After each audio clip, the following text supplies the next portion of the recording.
තමයි මේ වීඩියෝ එක රෙකෝඩ් කරන්නේ A level batch එකක් පටන් ගත්තාම ඒ පටන් ගත්ත ගමන් ළමයි මගෙන් ඇවිල්ලා අහන පොදු ප්‍රශ්න තියෙනවා. හැමදාම මේ ප්‍රශ්න ටික තමයි ළමයි අහන්නේ. හරිද? එකම ප්‍රශ්න ටික තමයි ළමයින්ට තියෙන්නේ. ඉතින් ඒ වගේ අර පොදු ප්‍රශ්න සැලකිය යුතු ප්‍රමාණයක් එකට අරගෙන මෙතන මම මේක ලයිව් එකක් විතර කරන්නේ. ලයිව් එකක් විතර ගන්න ගිහම මම වෙලාව නාස්ති වෙනවා. ඒ හින්දා මේ ඔක්කොම ප්‍රශ්න ටික රෙකෝඩ් කරලා ලස්සනට කපලා ඔයාලට ඉක්මනට බලාගෙන යන්න පුළුවන් වෙන මම ටයිම් ස්ටෑම්ප් දාලා දෙන එක එක ප්‍රශ්න. ඉතින් මේ එහෙම අදහසකින් තමයි මේ වීඩියෝ එක කරන්නේ. මෙතනදී අර හැම පන්තියෙම එකම කතාව නැවත නැවත කියන්න වෙන එකෙන් වෙලාව නාස්ති වෙන එක. ඊට අමතරව මේ අර මේ කතාව දන්න ළමයි ඉද්දි නොදන්න ළමයින්ට කතාව කියන්න වෙන එකෙන් වෙලාව නාස්ති වෙන එක වගේම මේ තමන්ට අදාළ නැති ප්‍රශ්න වලට උත්තර අහන් ඉන්න ගිහින් ළමයින් වෙලාව නාස්ති වෙන එක මාසෙන් මාසෙට අලුත් ළමයි එද්දි නැවත නැවත ඒගොල්ලන්ට ඒ කතාවම කියන්න කියලා වෙලාව නාස්ති වෙන එක වළක්ව ගන්න බලාපොරොත්තු වෙනවා. මේ වීඩියෝ එක කරලා ඉවරනාට පස්සෙත් මෙතන නැති තවත් ප්‍රශ්න වලට තියෙනවා නම් එයා පල්ලෙහෙන් කමෙන්ට් එකක් දාන්න.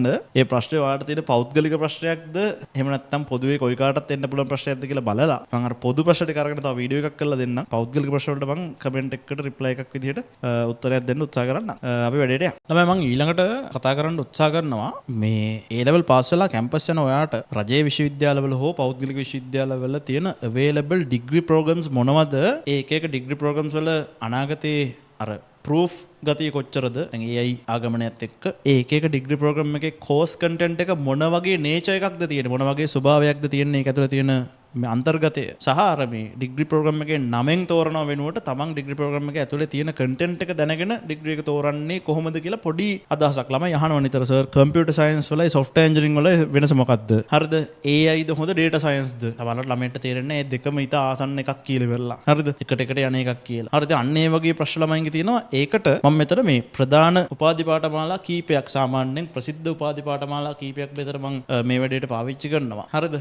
Data science, cyber security, cloud computing, computer science, software engineering, computer engineering, හරිද information systems, හරිද එහෙම නැත්නම් business information systems, ව්‍යාපාර පද්ධති සම්බන්ධයෙන් තොරතුරු පද්ධති සම්බන්ධයෙන්, හරි networking, IT වගේ ඩිග්‍රීස් සමහර ඩිග්‍රීස් තියෙනවා BIT Bachelor of Information Technology සමහරවිට software engineering සමහරවිට computer science ඔන්න ඔය වගේ එක එක ඩිග්‍රී ප්‍රෝග්‍රෑම්ස් තියෙනවා ඔය එක එක ඩිග්‍රී ප්‍රෝග්‍රෑම්ස් වල වෙනස තමයි අපි කතා කරන්න යන්නේ මෙතන මෙන්න මේ networking වගේ ඩිග්‍රීස් ගත්තාම specialized ලංකාවේ කැම්පස් වල networking වලටම ඩිග්‍රීස් කියලා જાතියක් නැහැ හරිද එතනින් ගියාම මේක නැහැ සාමාන්‍යයෙන් hardware based ඩිග්‍රී එකක් මේක ගොඩක් හරිද එතනින් ගියාම මේ cloud computing සම්බන්ධයෙන් ඩිග්‍රීස් ලංකාවේ කැම්පස් වල රජයේ විශ්වවිද්‍යාල වල හොයාගන්න නැහැ දැනට cyber security සම්බන්ධයෙන් ඩිග්‍රීස් ලංකාවේ කැම්පස් වල දැනට හොයාගන්න නැහැ. හරිද? ඒ කියන්නේ ඔයාට ඕනේ නම් ඔන්න ඔය කියන ශාස්ත්‍රවල මොන හරි උපාධි පාඨමාලාවක් හදාරන්න ඔයාට සිද්ධ වෙනවා. දැන් මේ තියෙන තත්ත්වෙත් එක්ක ගවර්න්මන්ට් කැම්පස් එක නැතුව ප්‍රයිවට් කැම්පස් එක ඔය කියන උපාධි පාඨමාලා හදාරන්න. හරිද?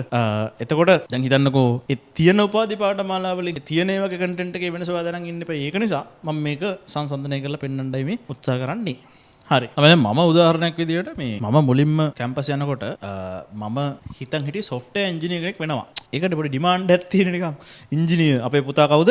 engineer එකක් තියෙනවනේ හරිද right? ඒතර ඔන්න ඕකත් එක්ක මම කැම්පස් එකට ගියාට පස්සේ තමයි මට තේරුනේ ඇත්තටම මම කැමති software engineering වලට නෙමෙයි computer science වලට. හරිද? මට ඕනේ computer එකේ මොකද වෙන්නේ කියලා ඉගෙන ගන්න. එහෙම මිසක් මේ දැන් වර්තමානයේ පාවිච්චි කරන තාක්ෂණ වර්තමානයේ පාවිච්චි කරන දේවල් පාවිච්චි කරලා අනිත් මිනිසුන්ගේ ගැටලු निराකරණය කරන්න software හදන්න නෙමෙයි මට ඕනේ. හරිද? මම කැමති computer science වලට. ඒක මට තේරුනේ ගියාට පස්සේ. ඒක එහෙම උනේ ඇයි? මම අර නම බලාගෙන ගියා. එහෙම මිසක් මට අදහසක් තිබ්බේ නෑ මොකද්ද මේ ශාස්ත්‍රයේ වෙන්නේ කියලා ඉවරලා. හරිද? මටත් එහෙමනම් කතාව ඉතින් කියන්න දෙයක් නෑනේ සාමාන්‍ය ඇවරේජ් ළමයෙක් සම්බන්ධයෙන්. පස්සේ ඔය දේවල් කරගෙන යද්දි තමයි මේ සම්බන්ධයෙන් දැඩි අවබෝධයක් ආවේ. හරි. ඒක ඔයාට මං මට වෙච්ච දේ වෙන්නේ නැති වෙන්න ඉදිරිපත් කරන්න තමයි මේ හදන්නේ. ඊළඟට මේ පොඩි ඩිස්ක්ලේමර් එකක් තියෙනවා මම මෙතන මේ රජයේ කැම්පස් වල නෑ මේක කියන ඩිග්‍රීස් සමහර ඒවා ඔයා මේ වීඩියෝ එක තව අවුරුදු දෙක තුනකින් බලනවා නම් ඒ වෙනකොට ඇවිල්ලා තියෙන්න පුළුවන් උදාහරණ data science and AI කියලා කියන්නේ ඔන්න ඔය වගේ data science නෙමෙයි AI කියලා කියන්නේ විශේෂයෙන් ඔන්න ඔය වගේ මේ ඉතා මෑතකදී රජයේ විශ්වවිද්‍යාල වලට අඳුන්වා දීපු උපාධි පාඨමාලාවක් හරිද මීට අවුරුදු 3කට කලින් මම වීඩියෝ එක කරා නම් එදාට මම කියන්න ඉඩ තිබ්බා AI කියලා එකක් රජයේ කැම්පස් වල නැහැ කියලා. ඔය වගේ cyber security එහෙම ළඟදී AI කියලා හිතන්න පුළුවන්. දැන් ඔයා A level පටන් ගන්න 2026 වුණාට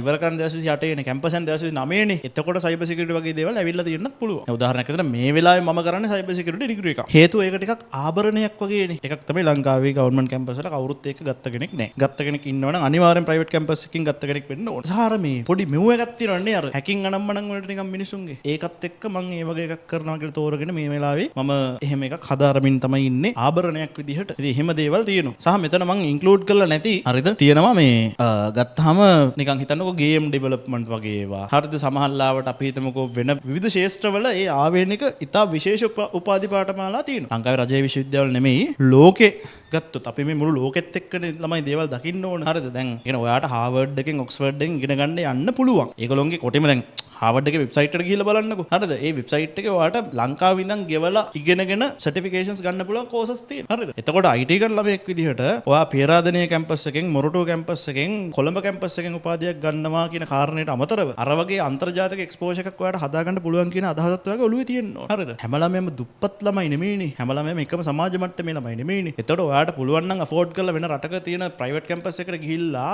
සෙමෙස්ටර් එකකට ලක්ෂ 50 ගාණක් වියදම් කරලා ඩිග්‍රී එකක් කරන්න. ඔයා ලංකාවේ කැම්පස් එකකට යන්න මේ අනිත් මිනිසුන්ගේ පොලිමේ තරඟව දෙන්න ඕනේ නැහැ කියලා මම විශ්වාස කරනවා. එතකොට බහුතරයකට එහෙම Tamanට පුළුවන්කම නැති නිසා තමයි මේ තරඟය තුල Taman මහන්සි වෙන්නේ කියලා මම විශ්වාස කරනවා. including me මමත් ඇතුළත්. මේ දේවල් මම කිව්වහම අපේ පන්තියේ ළමයි ඉන්නවා විවිධ සර්ටිෆිකේෂන්ස් විවිධ අන්තර්ජාතික ආයතන වලින් අරගෙන මේ ඇවිල්ලා ක්ලාස් එකේ මට පෙන්නනවා. සර් මෙන්න මං අහවල් යුනිවර්සිටි එකෙන් කරපු මෙන්න මේ කෝස් එක. හරි ඒකේ සර්ටිෆිකේට් එක මෙන්න. හරි. ඉතින් ඒකට මට සතුටුයි. ඒක නිසා තමයි මං ඔයාලට මේ කියන්නේ. මේක කවුරු හරි කියනකම් ඔයාලට තේරෙන්නේ නැහැ. ඔයාලට අවුරුදු 25න් 30න් තේරුණාට වැඩක් නැහැ. ඔයා ෆීල්ඩ් එකට ගියාට පස්සේ අපරාධේ මේ මෙන්න මේකෙන් කරනවා වෙනුවට මෙන්න මේකෙන් කරන්න තිබ්බා කැම්පස් එකේ මට ඩිග්‍රී එක කියලා ඉවර. හරිද? ඕන තරම් ෆ්‍රී සර්ටිෆිකේෂන්ස් අවైలබල්.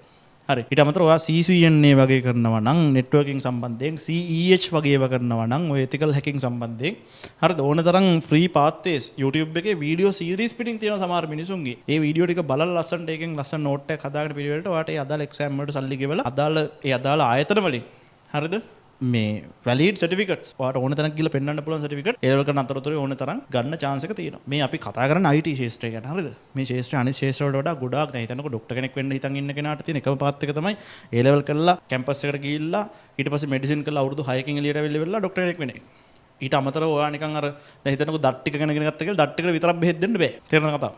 හරි ඒක එහෙම පිළිගන්නේ නැහැ ડોක්ටර් කෙනෙක් කියපුවාම. අපේ කට්ටියට එහෙම පුළුවන්. ඔයාලට කෑල්ලක් ඉගෙනගෙන ඒ කෑල්ල සම්බන්ධයෙන් ඕනනම් ඔයාලට මුදල් උපයන්න පුළුවන්. ඒ කියන්නේ මෙතන අර මේ ස්ටෑන්ඩඩයිස් කළා ඔයා තමයි හරි එක්කෙනා මම වැරදි එක්කෙනා කියලා එහෙම සීමාවක් නැහැ කොහෙවත්. හරිද? ස්කිල් එක තමයි තමන් තුළ ඩෙවලොප් කරගන්න ඕනේ. සමහරව ඉන්නවා ක්වොලිෆිකේෂන් එක තියෙනවා. ගත්තාම PhD එකක්. PhD තියෙන මිනිස්සු නම් එහෙම නැහැ සාමාන්‍යයෙන්. හරිද? BSc ඩිග්‍රීස් තියෙන මිනිස්සු නම් ඩිග්‍රී එක විතරයි. මනුස්සයන් ඇති කිසි වැඩක් නැහැ. හරිද? කතා කරපුවාම දන්න දෙයක් නැහැ අන්තිමට. බොරු වැඩක්. දැන් එහෙම වෙන්නවට වැඩිය හොඳයි. හරිද? මේ මොකද්ද? තමන් තුළ ස්කිල් ඩෙවලොප් කරගන්න එක. අර කියන වටපිටාව තන්ත්‍ර ගොඩනගා ගන්න එක. මට මේ පෙන්වන්න ඕනේ මේක මේ. ලොකු වපසරියක් තියෙනවා වාට. ඔයා ළිඳේ ඉන්න ගෙම්බෙක් වගේ ලෝකෙ දිහා බලන්න එපා. අර මුළු ලෝකෙම දකින්න. දැකලා ඉවරලා ඒ හැම එකක්ම Tamanට ගන්න තියෙන හැම ඉන්ෆ්ලුවන්ස් එකක් මේ හැමතැනකින්ම එකතු කරගන්න බලන්න ඒ ලෙවල් කරන අතලතුරේ. හරිද? ඒ වලට බාධාක් නොවන විදියට. එක ඒ ලෙවල් කරාට පස්සේ. හරිද? ඔයාගේ ටාගට් එක ඈත තියාගන්න. හරිද? හිතන්නකෝ මේ දැන් ලංකාවේ ළමයින්ට තියෙන වාසියක් තමයි අර ලංකාවේ පළවෙනිම ළමයි 50 දෙනාට වගේ හැම ස්ට්‍රීම් එකෙම 10 10 සලකන්නකෝ 50 දෙනාට වගේ chance එකක් තියෙන වෙන රටකට ගිහිල්ලා රජයේ අනුග්‍රහය යටතේ ඉගෙන ගන්න. අපේ පන්ති හිටපු ළමයි කීප දෙනෙක්ම මම ওই වීඩියෝස් දාලා තියෙන YouTube එකේ බලන්නකෝ අයිලන්ඩ් ෆස්ට් දෙන්නෙකුයි සෙකන්ඩ් තර්ඩ් හරිද? ඒ ළමයින්ගෙන් බහුතර ළමයි ලංකාව ඉගෙන ගන්න නැතුව ඒ වෙනුවට යනවා මේ මොනවද රජයේ අනුග්‍රහය යටතේ වෙන රටවල් වලින් ඉගෙන ගන්න. දැන් අපි අයිලන්ඩ් ෆස්ට් වෙච්ච ළමයා ටෙක්නොලොජි වලින් එයා යනවා කිව්වා ඕස්ට්‍රේලියාව මම උදාහරණයක් කිව්වේ. හරිද? ලංකාවේ රජයෙන් අවුරුද්දකට රුපියල් ලක්ෂ 200ක් දක්වා අවුරුදු 4ක් යනකම් ඔයා වෙනුවෙන් වියදම් කරන්න ලක්ෂ 800ක උපරිමයක් දක්වා බලාපොරොත්තු වෙනවා කියලා වැඩ පිළිවෙලක් තියෙනවා ලංකාවේ දැන්. හරිද? ඒකට ඔයාගේ ඩිග්‍රී එකේ ෆී එක ඔයාට තියෙන මොනවද ඒ නවාතැන් පහසුකම් කෑම බීම ඔයාගේ ට්‍රාන්ස්පෝර්ට් ඒ ඔක්කොම ටික ඒකට ඇතුළත්. ඒ හැම එකක්ම ඔයාට ඒකට ඇතුළත්. ඒ ඇතුළත්ව රජය විසින් ඔයාට වියදම් කළා ආව අදාළ උපාධි පාඨමාලාවකට වෙන රටකට යවලා එහෙන් ඉගෙනගෙන ඇවිල්ලා ලංකාවේ රජයට අවුරුදු 5ක්ද 10ක්ද කොන්ට්‍රැක්ට් එකක් යටතේ සේවය කරන්න කියන මේ පදනම යටතේ ඔයාට එහෙම උගන්වන්න මුදල් වියදම් ගන්න ලංකාවේ රජයෙන් සූදානම් වෙන වැඩ පිළිවෙලක් දැන් තියෙනවා. ෂෝක් එකක් ඒකත් හරිද? ඒ වගේ දේවල් තියෙන අවස්ථාවකදී මේ කියන කතන්දරය නිකන් අර හීනයක්ම වෙන්නේ නැති වෙයි. හරිද? මේක සමහරවිට යථාර්ථයක් වෙන්න ඉඩ තියෙනවා. ඔයාගේ සල්ලි වියදම් වෙන්නේ නැතුවම. මම මේ ඉස්සර මේ කතාව කිව්වේ ඔයා වියදම් කරලා ඔන්න යන්න තැන් තියෙනවා කියලා වෙලා. දැන් ඇත්තම කතාව ගවර්න්මන්ට් එකෙන් වියදම් කළා ඔයා ඒ තැන් වලට යවන්න ඒගොල්ලෝ සූදානම්. ඔයාට අර ගිහිල්ලා ලංකාවේ පළවෙනි 10 ඇතුළේ වගේ ස්ට්‍රීම් එකකින් ප්ලේස් වෙන්න පුළුවන් නම්. හරිද? right. තව එකක් තමයි ඉතින් මෙතන නැති ඊටාම අන්කොමන් ඩිග්‍රීස් ගේම් ඩෙවලොප්මන්ට් වගේ ඒවා ආදි වශයෙන් විවිධ ශාස්ත්‍ර වලට ආවේනික වෙච්ච විශේෂ උපාධි පාඨමාලා අපි හිතමුකෝ රොබෝටික්ස් සම්බන්ධයෙන් ආදි වශයෙන් ඒවා තියෙනවා. හරිද? ලෝකේ ඕන තරම් ඉගෙන ගන්න. දැන් ළමයි මගෙන් අහනවා සර් ඒවියේෂන් වලට යන්නේ කොහොමද? ඒවියේෂන් වලට යන්න විදිහක් නැහැ ලංකාවේ ළමයෙක්ට. ඒ කියන්නේ ලංකාවේ රජයේ මැදිහත් වෙලා ඔයාව පයිලට් කෙනෙක් කරන කිසිම වැඩ පිළිවෙලක් නැහැ. හරිද? මම දන්න තරම. එතකොට ඒ කියන්නේ ඒකට ඔයා පෞද්ගලික ධනෙ වියදම් කරලා ඉවරලා යන්න ඕන. හරිද? එහෙම ශාස්ත්‍ර ඕන තරම් තියෙනවා. නිදහස් අධ්‍යාපනය යනුවෙන් අදහස් කරන්නේ ඔක්කොම හැමෝම ඕන එකක් කරන්න අවස්ථා හදලා දෙනවා කියන එක නෙමෙයි. නිදහස් සෞඛ්‍ය කියලා අදහස් කරන්නේ ඕන ලෙඩක් තියෙන කෙනෙක්ට ඕන තරම් වියදම් කරලා බෙහෙත් දෙනවා කියන එක නෙමෙයි. ඔයා ඕන තරම් දැකලා ඇති මිනිස්සු බස්වල හරිද මිනිස්සු අපි හිතමුකෝ සමහරලාවට නේද මේ පබ්ලික් ප්ලේසස් වල ඇවිල්ලා කතා කරලා කියනවා මට මෙන්න මේ ලෙඩේ තියෙනවා මේක සනීප කරගන්න මෙච්චරක් මුදල් ඕන වෙනවා. ඒක නිසා මට ආධාරයක් කරන්න කියලා කියනවා ඕන තරම් අහලා ඇති. ඉතින් රටක නිදහස් සෞඛ්‍යයක් තියෙනවා නම් ඕනේ මිනිස්සෙට නොමිලේ බෙහෙත් දෙන්න ඒ විදිහට වටපිටාවක් හදලා තියෙන්න බෑ. එහෙම නෑ ළමයි. එක මිනිස්සෙක් වෙනුවෙන් වියදම් කරන්න වටින මුදල් ප්‍රමාණයක් තමයි රජයෙන් වියදම් කරන්නේ. හරිද? ඔයා වෙනුවෙන් නොවටිනා ගාණක් වියදම් කරන්න වෙනවා නම් ඒ මුදල වියදම් කරලා ඊට වඩා මිනිස්සු ලක්ෂයකට දෙකකට බෙහෙත් දෙන්න පුළුවන් තත්ත්වය රජයට තියෙනවා නම් රජය කියනවා ඔයා මැරෙන්න අපි අනිත් අයට බෙහෙත් දෙනවා. හරිද? ඒකේ සීමාවක් තියෙනවා. නිදහස් සෞඛ්‍යයේ. හරිද? ඔයා කැමති නම් සල්ලි හොයාගෙන ඇවිල්ලා සල්ලි දීලා බෙහෙත් කරගන්න. ඒක අතකින් ඔයාගේ පැත්තෙන් අසාධාරණයි නැවත වතාවක්. රජයේ පැත්තෙන් සාධාරණයි. ඉතින් මිනිස්සු ලක්ෂ 2-3කට බෙහෙත් දෙන්න තියෙන සල්ලි ඔයා වෙනුවෙන් වියදම් කරන එක තීරමක් ඇති වැඩකුත් නෙමෙයි නේ කතාවට නේ. මං වෙනුවෙන් උනත් එච්චර තමයි. හරි. නිදහස් අධ්‍යාපනයේ ඉතින් එහෙම තියෙයි. හරි. අර කියපු කතාව ඉතින් කියපුවහම බැනුම් අහන්න තමයි වෙන්නේ. බැනුම් අහන්නවත් ඉතින් ඇත්ත නම් කියන්න බෑ. හරි. කවුරු කියන්න බෑ ඕනේ. ඒ හින්දා මං ඉතින් කියනවා. සමහර ලාවට සමාජයේ මිනිස්සු මත ඉදිරිපත් කරනවා නිකන් මං නිකන් ලකුණු දාගන්නවා කියනවාද මන්ද කියලා. මං හිතන්නේ ලකුණු දාගන්නවත් අන මිනිස්සුනෝක කියන්න තේරෙන්නේ නැහැ. වැඩේ වෙලා තියෙන්නේ ඒක. ඩිග්‍රී 3ක් අරන් තියෙනවා. 9ක් තියෙනවා මම සංශෝධනය කරන්න අරගෙන. ඩිග්‍රී 3න් computer science, software engineering and data science නැත්නම් AI වගේ ඩිග්‍රියක් සම්බන්ධයෙන් ඔය AIDS කියලා ඔකට කියන්නේ AIDS කියලා කියන්නේ artificial intelligence and data science. එතකොට මේ වගේ ශාස්ත්‍රවල මොනවද තියෙන්නේ කියලා සරලව පැහැදිලි කරන්න කම්පියුටර් සයන්ස් කියලා කියන ළමයි පරිගණක විද්‍යාව. ඒ කියන්නේ මේ වෙනකොට පරිගණක යම් තත්ත්වයක තියෙනවා නම් එතෙන්ට ආවේ කොහොමද? ඒක ක්‍රියාත්මක වෙන්නේ කොහොමද පරිගණක? ඉස්සරහට පරිගණකයේ කොයි වගේ පැත්තකට යයිද? ඒ අනේක සම්බන්ධයෙන් අධ්‍යාපනය ලැබනවා කියන එක තමයි හරිද? පරිගණක විද්‍යාව කම්පියුටර් සයන්ස් කියලා කියන්නේ. හරිද? ඒ යටතේ වැඩියෙන් අපිට ඉගෙන ගන්න හම්බ වෙනවා කම්පියුටර් එකේ ආකිටෙක්චර් එක සම්බන්ධයෙන් මේ. ඊට පස්සේ මේ ඇල්ගොරිතම්ස් data structures වැඩ කරන විදිහ. හරිද? ඔපරේටිං සිස්ටම් සම්බන්ධයෙන්. මෙතනදී මේ mathematical reasoning problem solving වගේ දේවල් අපිට ඉගෙන ගන්න අපිට ඒ අදාළ පාත් එකේ nature එක මම මේ කියන්නේ කෝස් එකේ ස්වභාවය. හරි තව ಜಾති තියෙනව නේද කියලා කමෙන්ට් දාන්න එපා. හරි දැන් මේ කතා කරන්නේ A level පටන් ගන්න බලාපොරොත්තු වෙන ඉන්න ළමයෙක්ගේ බුද්ධි මට්ටමට මිසක් ශාස්ත්‍රයේ ඉන්ඩස්ට්‍රි එකේ කම්පියුටර් සයන්ටිස්ට් කෙනෙක් වෙලා ඉන්න මිනිහෙක් එක්ක මම තර්ක කරනවා නෙමෙයි මේ. ඒක වෙනම එකක්. ඒක ඕන්නම් එහෙම එන්න මම ඒකට වෙනම platform එකක් හදලා දෙන්නම් අපි ඒතර කතා කරමු. මේකෙන් යන්න පුළුවන් මේ paths මම මෙහෙම දාලා තියෙනවා shape එකේ. මේ ඔක්කොම ටික මේවා generate කරලා ගන්න මම ChatGPT පාවිච්චි කරා සහ ඒකෙන් influence එකක් ගත්තා. හරිද? වෙලාව නැති ප්‍රශ්නයක් ඇත්තම තියෙන මේවා හිත කරන්න මිනිස්සු හම්බ වෙලා ඒගොල්ලොත් එක්ක කතා කරන්න වෙලාවක් නැහැ. software engineering වලින් කරන්නේ සාමාන්‍යයෙන් වර්තමානයේ පවතින තාක්ෂණයන් භාවිතා කරමින් මිනිස්සුන්ගේ විවිධ ගැටලු නිරාකරණය කරලා දෙන එක. හිතන්නකෝ ඉස්කෝලයක් තියෙනවා රෙජිස්ටර් මාක් කර. අපි ඒ ඉස්කෝලේට සිස්ටම් එකක් හදලා දෙනවා ළමයින්ගේ ඇඩ්මිෂන් මාක් කරන්න. අන්න ඒ වගේ සොලියුෂන් එකක් ප්‍රොබ්ලම් එකට සොලියුෂන් එකක් ප්‍රොබ්ලම් එකට සොලියුෂන් එකක් හදලා දෙන එක තමයි software engineering වලින් කරන්නේ. හරිද? ලංකාව වගේ රටවල ડોක්ටර් කෙනෙක්ට ඉන්ජිනේර් කෙනෙක්ට තියෙන ඩිමාන්ඩ් එකත් එක්ක තමයි software engineering කියන ඩිග්‍රී එක ලොකු ඩිමාන්ඩ් එකක් ඇති ඩිග්‍රියක් බවට පත් වෙලා තියෙන්නේ. එහෙම මිසක් ඊට වඩා අමාරු ඊට වඩා ඉගෙන ගත යුතු එකක් තමයි කම්පියුටර් සයන්ස් කියලා කියන්නේ. ඔටෝමේටිං රිස්ක් එකක් ගත්තොත් එimhe software engineering ඔටෝමේට් වෙන රිස්ක් එක වැඩි සෑහෙන්න කම්පියුටර් සයන්ස් ඔටෝමේට් වෙන රිස්ක් එකට වඩා. හරිද? මම ඒක අන්තිම ටේබල් එකේ තියෙනවා ඒක පෙන්නන්නම්. ඒ යටතේ අපි කිව්වොත් එහෙම database ගැන ඉගෙන ගන්න වෙනවා ඔයාට. හරිද?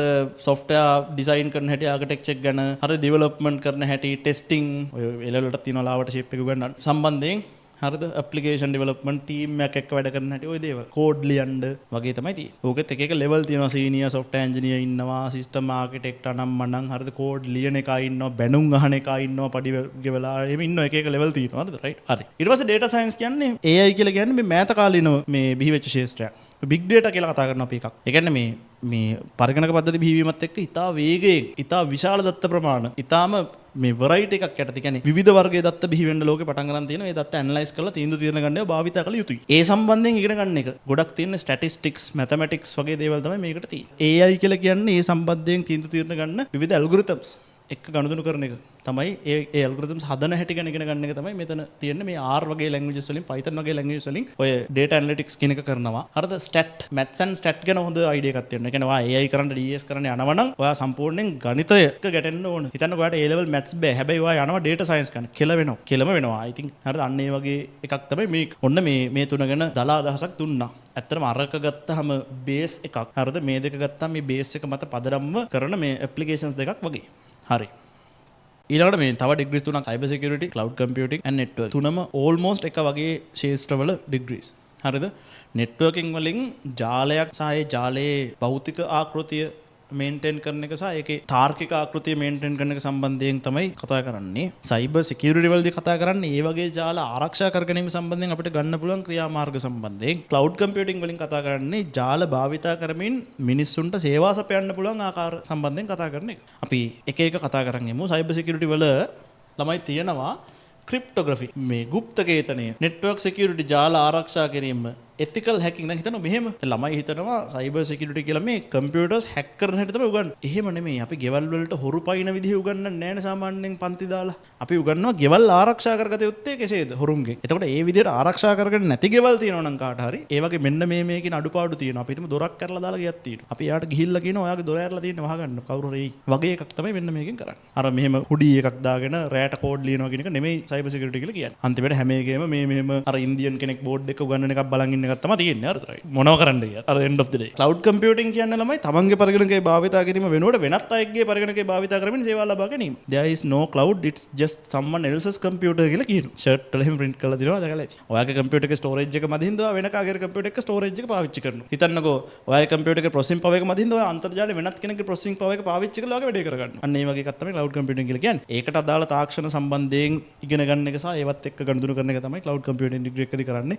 සාමාන්‍යයෙන් අර ඊටාම විශේෂ category එකේ degree එකක්. හිතන්නකෝ ડોක්ටර් කෙනෙක් වෙන එක මම හැමතිස්සෙම ડોක්ටර්ස්ලත් එක්ක මේ සංසන්දනය කරන්නේ ඇයි මේ ඒගොල්ලොත් එක්ක තියෙන තරහකට නෙමෙයි හරිද? මගෙත් එක්ක A level කරපු ළමයි යාළුවෝ ටික ඉන්නවනේ. හරිද? උන් ඔක්කොම ටික ડોක්ටර්ස්ලා හරිද? මං විතරයි මේ මෙහෙම එකක් ඉන්නේ හරිද? ඊට මගේ අර දැන් ඔයාලගේ WhatsApp group එකක් තියෙනවා යාළුවෝ 4-5 දෙනෙක් ඉන්න. අන්න ඒකේ මගේ ඉන්න ඔක්කොම උන් ටික ડોක්ටර්ස්ලා. උන් කතා කරන්නේ මෙඩිසින් උන් මේ දවස්වල අර ERPM කියලා exam එකක් තියෙනවා. වෙන රටවල වලින් මෙඩිසින් කරගෙන ඇවිල්ලි වෙලා ලංකාවේ මේ exam ලියන්න ලියලා ඉවරලා තමයි තමන්ගේ මේ medical license එක ගන්න ඕන ලංකාවේ වෛද්‍යවරයෙක් විදිහට බෙහෙත් දෙන්න නම්. හරිද? ඔන්න ඕක ලියන්න උන් මේ දවස්වල අපේ ගෙදර ඇවිල්ලා නැවතිලා පාඩම් කරනවා exam තියෙන කොළඹ හින්දා. ඉතින් අන්න ඒ තත්ත්වෙත් එක්ක අර මේ ගොඩාක් medical terms මගේ ඔළුවට වැටෙනවා. හරිද? අනම් මනම් මටත් පිස්සු වැදලා තියෙනවා. ඒත් එක්ක තමයි හැම උදාහරණෙම ડોක්ටර්ස්ලා ඇදලා ගන්නෙ. ඒකට මාත් එක්ක තරහ වෙන්න එපා. හරිද? අර යාළුවන්ට ආදරේට ඉතින් එහෙම එකක් තමයි ඉතර තියෙන්නේ. හරි ડોක්ටර් කෙනෙක් ගත්තාම හිතන්නකෝ ඔයා නිකන් අපි හිතමු මෙන්න මේ ඉස්සරහ මෙන්න මේ දත ගැන ડોක්ටර් කෙනෙක් කියලා ඉවරලා. අන්න ඒ වගේ තමයි cloud computing කියන්නේ. හරිද? ඔයා ඊටු ඔක්කොම ටික ජෙනරලි දන්නවා මිනිස්සෙක් ගැන. හැබැයි මේ දත නම් අන්න ඔයාගේ දත. හරිද? ඔයා ඒකට බෙහෙත් දෙන්න තමයි ඔයා අන්න ඒ වගේ ගත්තා මේ. හරිද? මේ සමහර ඒවා තියෙනවා මම කිව්වේ ගේම් ඩෙවලොපර් ඉතා විශේෂයි ක්ෂේත්‍රය. අන්න එහෙම ඉතා විශේෂ ක්ෂේත්‍ර සම්බන්ධයෙන් එහෙම ඩිග්‍රී සමහර ඒවා තියෙනවා. ඒතකොට networking කියලා මෙතන ඇත්තටම වැඩිපුර hardware එක තමයි ගණන් කරන්න තියෙන්නේ. මේ routing and switching ගැන. හරිද? එතනින් ගත්තාම මේ infrastructure management ඔක්කොම තියෙන්නේ මේ physical devices එක ගණන් කරලා ජාල හදන ඒවා, ජාල මේන්ටේන් කරන ඒවා, ජාල වලට කෙලවුණා මේක බලන්න යන ඒවා, රීස්ටාර්ට් කරලා බලන්න කම්පියුටර් එක එතකොට හරියයි කියන එක එහෙම මේගොල්ලෝගේ විදිහ. තව ඩිග්‍රී තුනක් තියෙනවා අරගෙන. IT ඩිග්‍රී එක. ඊළඟට information systems. මේක software engineering වලට අදාළ quest එකක් වගේ එකක්. computer engineering. ඒකයි software engineering සම්පූර්ණයෙන් වෙනස්. computer කියන්නේ hardware එකක්, software කියන්නේ software එකක්. හරිද? ඒ හා සමාන වෙනසක් තියෙනවා degrees දෙකේ. අරක බලන්නකෝ. මේක හොඳයි සාමාන්‍යයෙන් ටීචර් කෙනෙක් වෙන්න ඉන්න ඕනේ. හරිද? ඔයාලට generally හැම ක්ෂේත්‍රය ගැනම දල වශයෙන් හොඳ idea එකක් එන්න උගන්වනවා campus එකේ. database ගැන, networking ගැන, system ගැන, programming ගැන, හරිද? web development ඔක්කොම ගැන generally පැහැදිලි මේක තමයි ක්ෂේත්‍රය කියලා දැන් ගුරුවරයෙක් වෙන එකට හරිම ෂෝක් ඩිග්‍රී එකක්. හරිද? BIT කියන ඩිග්‍රී. එතකොට ඊළඟ පරම්පරාවේ ළමයින්ට පැහැදිලිව උගන්වන්න පුළුවන් මේ ක්ෂේත්‍රය මේ වගේ, මේ ක්ෂේත්‍රය මේ වගේ, මේ ක්ෂේත්‍රය මේ වගේ. ජෙනරල් ඩිග්‍රී එකක්. ඕක ඔටෝමේට් වෙන්න සහ ඕකේ තියෙන දේවල් මේ අනාගතයේ ලොකු රිස්ක් එකක් තියෙනවා කියලා තමයි මේ ChatGPT එහෙම මට නම් කිව්වේ. ඒ කියන්නේ ඒක කරා කියලා මහා ලොකු විශේෂයක් තමන් තුළ නිර්මාණය වෙන්නේ නැහැ කියන එක තමයි මිනිසුන්ගේ ඒ කියන්නේ ලෝකේ සමස්තයක්ගේ අදහස. දැන් අර දැනුම මත පදනම්ම පාදක වෙච්ච ලෝකයක් නෙමෙයි තියෙන්නේ. ඔයාට එක මේ වචනයක් දෙකක් සර්ච් කරලා බලලා ඉවරලා ඕන දෙයක් දැනුවත් වෙන්න පුළුවන් නේද? ඉස්සර වගේ දැනුම රැකගෙන තමන් දන්න ටික හින්දා තමන් පොරක් වෙන සමාජයක නෙමෙයි අපි ඉන්නේ. දැන් ඉන්නේ තමන් ඒ දන්න දැනුම යොදන්නේ කොහොමද? තමන් කොච්චර ක්‍රියේටිව්ද? හරි තමන් කොච්චර අපි හිතමුකෝ මේ ඩිසිප්ලින්ඩ්ද, වෙල් ඕගනයිස්ඩ්ද, තමන් කොච්චර අනිත් අයට වඩා ටැලන්ටඩ්ද කියන කාරණේ මත මිනිස්සු ඉස්සරහට යන ලෝකෙක තමයි දැන් අපි. අපිට සේවකයෝ නෙමෙයි දැන් ඕනේ. දැන් ඕනේ අපිට අර ක්‍රියේටිව් මිනිස්සු. වැඩක් මෙන්න මේ වැඩේ කරපන් කියපම කරන එක ඕනේ නෑ අපිට. දැන් ඒක අපිට AI එකට කියලා කරගත්තා. කරන්න ඕනේ කොහොමද කියලා හිතලා කියන එක තමයි අපිට ඕනේ. හරිද වැඩේ? මේ වැඩේ කරන්න ඕනේ මෙන්න මෙහෙමයි කියලා කියන එක. ඒක ඩිසයින් කරන එක. ඒ වැඩේ ඩිසයින් කරන එක තමයි අපිට ඕනේ. අදහස් තමයි ඕනේ. අදහස් තියෙන මිනිස්සු ලෝකෙ ඉස්සරහට යනවා. ඉන්ෆර්මේෂන් සිස්ටම්ස් කියලා කියන්නේ අර සිස්ටම් නැත්නම් software engineering කට්ටිය හදපු ඉන්ෆර්මේෂන් සිස්ටම්ස් තොරතුරු පද්ධති විවිධ ක්ෂේත්‍ර වලට හදපු. විශේෂයෙන් ව්‍යාපාර මත පදනම් වූ තොරතුරු පද්ධතිත් එක්ක ගනුදෙනු කරන එක. ඒ පද්ධති එක්ක ඒ වගේ ඩෙවලොප්මන්ට් එකට ඒවා අදාළ ඒ දේවල් ඒව කළමනාකරණයට අදාළව ගනුදෙනු කරන එක. මේක ටිකක් අර කොමර්ස් පැත්තටත් බරයි එක්තරා ආකාරයක. හරිද? කියන්නේ කොමර්ස් තියනවා කියලා නෙමෙයි මේක කියන්නේ. නමුත් ඒක කෙලින්ම ඊළඟට කොමර්ස් එක්ක ගනුදෙනු කරනවා. ඒ කියන්නේ බිස්නස් වලට දාපුවම ඉන්ෆර්මේෂන් සිස්ටම් එකක් එහෙමයි. ජියෝග්‍රැෆි වලට දාපුවම ඉන්ෆර්මේෂන් සිස්ටම් එකක් එහෙම අපිට තොරතුරු පද්ධති පාඩමේ විවිධ තොරතුරු පද්ධති ගැන කතා කරන්න තියෙනවා. ඒ තොරතුරු පද්ධති නිර්මාණය කරන හැටි ඒවත් එක්ක ගනුදෙනු කරන හැටි තමයි මේකේ තියෙන්නේ කතා කරන්නේ. හරිද? කම්පියුටර් එන්ජිනියරින් කියලා කියන්නේ මේ මයික්‍රෝ ප්‍රොසෙසර්ස් එක්ක, රොබෝටික්ස් එක්ක, ඩිජිටල් ඉලෙක්ට්‍රොනික්ස් එක්ක, ඉන්ටර්නෙට් ඔෆ් තින්ග්ස් එක්ක ගනුදෙනු කරන චූටි දේවල් එක්ක. හරිද? ඒවත් එක්ක කරන නිර්මාණ, ඒ වගේම අපි හදන විකල්ප විසඳුම් මනම් මේක හાર્ඩ්වෙයාර් බේස්ඩ්. අර ඉස්සෙල්ලා නෙට්වර්කින් ඩිග්‍රී එක වගේ. හරිද? ගොඩාක් හાર્ඩ්වෙයාර් පැත්තට බරයි. හරිද? ඉතින් මේ ඔහොම තමයි සාමාන්‍යයෙන් එදිනදා අපිට හම්බෙන උපාධි පාඨමාලාවල අන්තර්ගතයේ දල වශයෙන් ඒ ලෙවල් ළමයෙක්ට පොඩ්ඩක් අදහසක් විදිහට දුන්නොත් මගේ ඔළුවේ තියෙන අදහස. හරිද? ඔයා තව මේ වගේ හොයලා බලන්න. සහ මොනවා හරි විශ්වවිද්‍යාලයක උපාධි පාඨමාලාවක් හදාරනකොට ඒකේ නමට හදාරන්න පටන් ගන්න එපා. ගවර්න්මන්ට් කැම්පස් වලත් එහෙමයි, ප්‍රයිවට් කැම්පස් වලත් එහෙමයි. ඔයා කියන්න ඒගොල්ලන්ට මට ඔයාලගේ කෝස් එකේ කෝස් කන්ටෙන්ට් එක දෙන්න. සෙමෙස්ටර් එකෙන් සෙමෙස්ටර් එකට උගන්න සබ්ජෙක්ට්ස් ටික මොනවද? හරිද? ඊට පස්සේ සබ්ජෙක්ට්ස් දිහා බලලා ඔයා තීරණය ගන්න රයිට් මෙහෙම එකක් වෙන්න ඇති මේක. මම ඒක ඉගෙන ගන්න කැමතිද නැද්ද? මම ඒකත් එක්ක ජීවිතේ ඉතුරු කෑල් මේ කියන්නේ ඉතුරු කොටස ගත වෙනවට කැමතිද නැද්ද? කරලා තීරණය ගන්න ඔයාට කරන්න ඕන ඩිග්‍රී එක මොකක්ද කියලා. මම කරා නම් මම කම්පියුටර් සයන්ස් කරා. දැන් ඔයා මගෙන් අහයි මම සයිබර් සිකියුරිටි කරන්න කියලා. දැන් මම කම්පියුටර් සයන්ස් කරලා ඉවරලා මට ඉතින් ඒ ශේෂ්ත්‍රයත් එක්ක කරඳුරු ගන්න වෙලාවක් නැහැ. හරිද? ඒක නිසා මම ආභරණයක් විදිහට නිකන් ඊට වඩා පොඩි ස්පෙෂලායිස් ශේෂ්ත්‍රයක එකක් මේ දවස්වල කරගෙන යනවා. මම හිතනවා පස්සේ කාලෙක මිනිස්සු නිකන් මේක දැකලා ෂෝක් නේද මෙයා මෙහෙම නේද කියලා හිතයි. එහෙම කට්ටිය අඩුයි ලංකාවේ. ඒකයි මම ඒක කරන්නේ නිකන් අර හොයාගන්න අමාරුයි හින්දා. හරිද?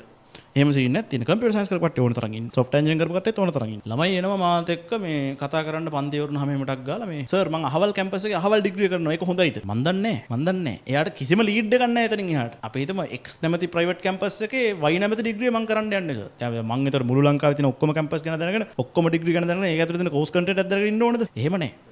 හිතන්නකෝ ඩිග්‍රී එක කෝස් කන්ටෙන්ට් එක දන්නේ නැතුව ඩිග්‍රී එකේ නමට ඩිග්‍රී තෝරගන්නවා කියන්නේ මාරම ගොබ්බ වැඩක් හරිද? හරිද? එහෙම කරන්න එපා. එහෙම කරන්න පුළුවන් වෛද්‍යවරයෙක් වෙන එකට ආයෙත් සිවිල් ඉංජිනේරු කෙනෙක්ට අන්න සිවිල් ඉංජිනේරින් ගන්න සිවිල් ඉංජිනේරින් ඉතින් එච්චරයි. මේකේ තියෙන ಜಾති ගත්තාම හරිද මේ කොහෙන් ගිහිල්ලා මොනවා කරලා අන්තිමට නතර වෙයිද?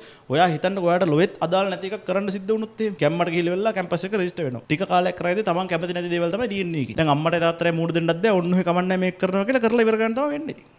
හරිද? ඒක නිසා වැඩක් පටන් ගන්න කලින් හරිද අර මං කිව්වේ හරිද පැහැදිලිව බලන්න කෝස් කන්ටෙන්ට් එක මොනවද ඒ කෝස් කන්ටෙන්ට් එක ඉල්ලගෙන ඒක දාලා බලන්න chat gpt වගේ දේවල් වලට gemini වලට දාලා බලන්න අහන්න මොනවද මේක ඇතුලේ තියෙන්න පුළුවන් જાති මේක කරලා මට යන්න පුළුවන් තැන් මොනවද මගෙන් අහන්න එපා සර් අහවල් ඩිග්‍රී කරලා මොනවද තියෙන ජොබ් සමහර ළමයි අහනවා සර් IT කරාම මොනවද තියෙන ජොබ් මං කොහොමද දන්නේ සිකියුරිටි කෙනෙක් විදිහට වැඩ ගන්න වෙන්න පුළුවන් සමහරවල්ලාට හරියට කරගත්තේ නැහැ පොල් කඩන්න වෙන්නත් පුළුවන් සමහරවල්ලාට අපි දන්නේ නැහැ ජොබ් එක මොකද්ද පොල් කඩනවා අපි දන්නේ නැහැ හරිද රයිට් එහෙම කියන්න බෑ ඔයා මානසිකත්වය හදාගන්න ඕනේ මේ ඔක්කොම මේ මගුල් කරන්නේ අන්තිමට ජීවිතේ ජොබ් එකක් කරන්න නෙමෙයි කියන කාරණේට ඔයා ජොබ් එකක් කරන්නේ සර්වයිව් වෙන්නනේ සර්වයිව් වෙන්න ජොබ් එකක් කරන්න නෙමෙයිනේ ඒ කියන්නේ ඔයා මේ A level කරන ජොබ් එකක් කරන්න නෙමෙයි හරිද ඔයා A level කරන කැම්පස් එකට පයින් ජොබ් එකක් දැන් පටන් ගන්න උත් කරන්න A level කරන්න නැතු අනිත් එක මේ දැන් තමන්ට කියලා පෞද්ගලිකව පස්සේ කාලෙක පුළුවන් නම් ජොබ් එකකින් ඉස්සෙල්ලා තමන් යම් මට්ටමකට ගොඩ නැගිලා හරිද ධනයක් එකතු කරගෙන ඊට පස්සේ ඒවා ආයෝජනය කරලා තමන්ගේ කියලා ව්‍යාපාරයක් ගොඩනගලා පුළුවන් නම් සාර්ථක පුද්ගලයෙක් කියන්නේ ෆයිනෑන්ෂලි සවුන්ඩ් මිනිසෙක් බවට පත් වෙන්න බලන්න මම කැමති නැහැ මගේ පන්ති ළමයි හැමෝම ජොබ් එකක් කරලා ඉවරලා ජීවිත කාලෙම උදේ හවස වැඩ ගිහලා මැරලා යනවට